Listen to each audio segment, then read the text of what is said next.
Selamat datang di channel YouTube Borin Vlog. Di kesempatan ini saya ingin mengisahkan sebuah kisah legenda mengenai asal-usul Gunung Mekongga.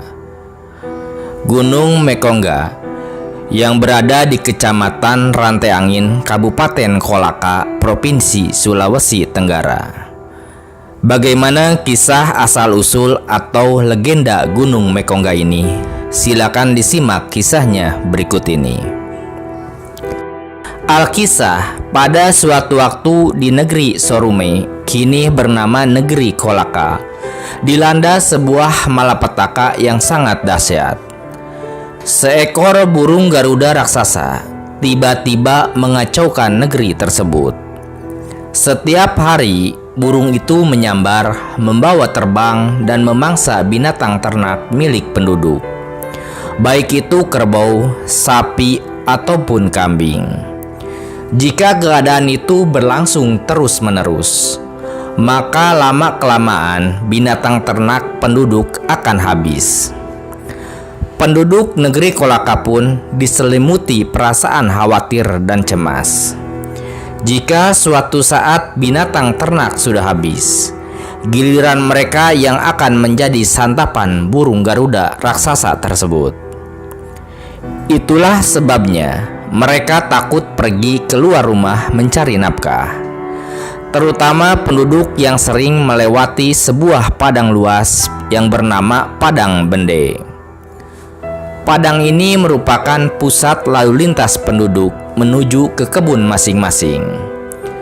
Sejak kehadiran burung Garuda itu, padang ini menjadi sangat sepi karena tidak seorang pun penduduk yang berani melewatinya. Pada suatu hari, terdengarlah sebuah kabar bahwa di negeri Solumba, kini bernama Belandete, ada seorang cerdik pandai dan sakti mandraguna yang bernama Larumbalangi. Ia memiliki sebilah keris dan selembar sarung pusaka yang dapat digunakan terbang. Maka diutuslah beberapa orang penduduk untuk menemui orang sakti tersebut di negeri Solumba. Agar tidak disambar burung Garuda, mereka menyusuri hutan lebat dan menyelinap di balik pepohonan besar. Sesampainya di negeri Solumba, utusan itu pun menceritakan peristiwa yang sedang menimpa negeri mereka kepada Larumbalangi. Kalian jangan khawatir dengan keadaan ini. Tanpa aku terlibat langsung pun, kalian dapat mengatasi keganasan burung Garuda itu, ujar Larumbalangi sambil tersenyum simpul. Bagaimana caranya? Jangankan melawan burung Garuda itu, keluar dari rumah saja kami tidak berani, ucap salah seorang utusan. Begini saudara-saudara, kumpulkan buluh atau bambu yang sudah tua. Lalu, buatlah bambu runcing sebanyak-banyaknya. Setelah itu, carilah seorang laki-laki pemberani dan perkasa untuk dijadikan umpan burung Garuda itu di tengah padang. Kemudian, pagari orang itu dengan bambu runcing dan ranjau. Perintah Larumbalangi. Setelah mendengar penjelasan itu, para utusan kembali ke negerinya untuk menyampaikan pesan Larumbalangi.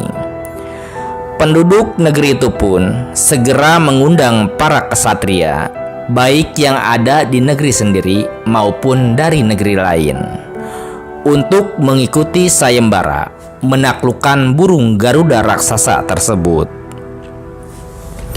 Keesokan harinya, ratusan kesatria datang dari berbagai negeri untuk memenuhi undangan tersebut. Mereka pun berkumpul di halaman rumah sesepuh negeri Kolaka. Wahai saudara-saudara, barang siapa yang terpilih menjadi umpan dan berhasil menaklukkan burung Garuda itu, jika ia seorang budak, maka dia akan diangkat menjadi bangsawan. Dan jika ia seorang bangsawan, maka dia akan diangkat menjadi pemimpin negeri ini. Sesepuh negeri itu memberi sambutan. Setelah itu, sayembara pun dilaksanakan dengan penuh ketegangan. Masing-masing peserta memperlihatkan kesaktian dan kekuatannya. Setelah melalui penyaringan yang ketat, akhirnya sayembara itu dimenangkan oleh seorang budak laki-laki bernama Tasahya dari negeri Luya. Pada waktu yang telah ditentukan, Tasahya dibawa ke padang bende untuk dijadikan umpan burung Garuda. Ketika berada di tengah-tengah padang tersebut, budak itu dipagari puluhan bambu runcing. Ia kemudian dibekali sebatang bambu runcing yang sudah dibubuhi racun. Setelah semuanya siap, para warga segera bersembunyi di balik rimbunnya pepohonan hutan di sekitar padang tersebut. Tinggallah Tasahya seorang diri di tengah lapangan menunggu kedatangan burung Garuda. Menjelang tengah hari, cuaca yang semula cerah tiba-tiba berubah menjadi mendung. Itu pertanda bahwa burung Garuda sedang mengintai mangsanya. Alangkah senangnya hati burung Garuda itu saat melihat sosok manusia sedang berdiri di tengah padang. Oleh karena sudah sangat kelaparan, ia pun segera terbang merendah menyambar Tasahya.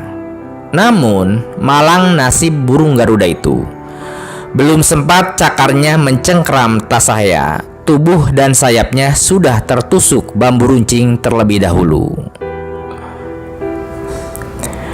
Burung Garuda itu pun kesakitan. Tasahya pun tidak menyia-nyiakan kesempatan. Dengan cekatan, ia melemparkan bambu runcingnya ke arah dada burung Garuda itu. Dengan suara keras, burung Garuda itu kembali menjerit. Ia menjerit kesakitan sambil mengepak-ngepakkan sayapnya. Setelah sayapnya terlepas dari tusukan bambu runcing, burung itu terbang tinggi menuju kampung Pomala dengan melewati kampung Ladongi, Tobulu, Amesiu, Malili, dan Palau Maniang. Akan tetapi, sebelum sampai Pomala, ia terjatuh di puncak gunung yang tinggi. Karena kehabisan tenaga, akhirnya ia pun mati di tempat tersebut. Sementara itu, penduduk negeri Kolaka menyambut gembira Tasahya yang telah berhasil menaklukkan burung Garuda. Mereka pun mengadakan pesta selama 7 hari 7 malam. Namun, ketika memasuki hari ke-7 yang merupakan puncak dari pesta tersebut, tiba-tiba mereka mencium bau bangkai yang sangat menyengat. Pada saat itu, tersebarlah wabah penyakit mematikan. Banyak penduduk meninggal dunia terserang sakit perut dan muntah-muntah. Sungai, pepohonan, dan tanaman penduduk dipenuhi ulat. Tak satu pun tanaman penduduk yang dapat dipetik hasilnya, karena habis dimakan ulat. Akibatnya banyak penduduk yang mati kelaparan. Penduduk yang masih tersisa kembali panik dan cemas melihat kondisi yang mengerikan tersebut. Untuk mengatasi permasalahan tersebut, mereka pun segera mengutus beberapa orang ke negeri Solumba untuk menemui Larumbalangi. "Negeri kami dilanda musibah lagi," lapor salah seorang utusan. "Musibah apa lagi yang menimpa kalian?" tanya Larumbalangi kepada utusan yang baru datang dengan tergopoh-gopoh. "Iya Tuan, negeri kami kembali dilanda bencana yang sangat mengerikan," jawab seorang utusan lainnya, seraya menceritakan semua perihal yang terjadi di negeri mereka. "Baiklah, kalau begitu keadaannya, kembalilah ke negeri kalian. Tidak lama lagi, musibah ini akan segera berakhir," ujar Larumbalangi. Setelah para utusan tersebut pergi, Larumbalangi segera memejamkan mata dan memusatkan konsentrasinya. Mulutnya komat kamit membaca doa sambil menengadahkan kedua tangannya ke langit. Ya Tuhan, selamatkanlah penduduk negeri Kolaka dari bencana ini.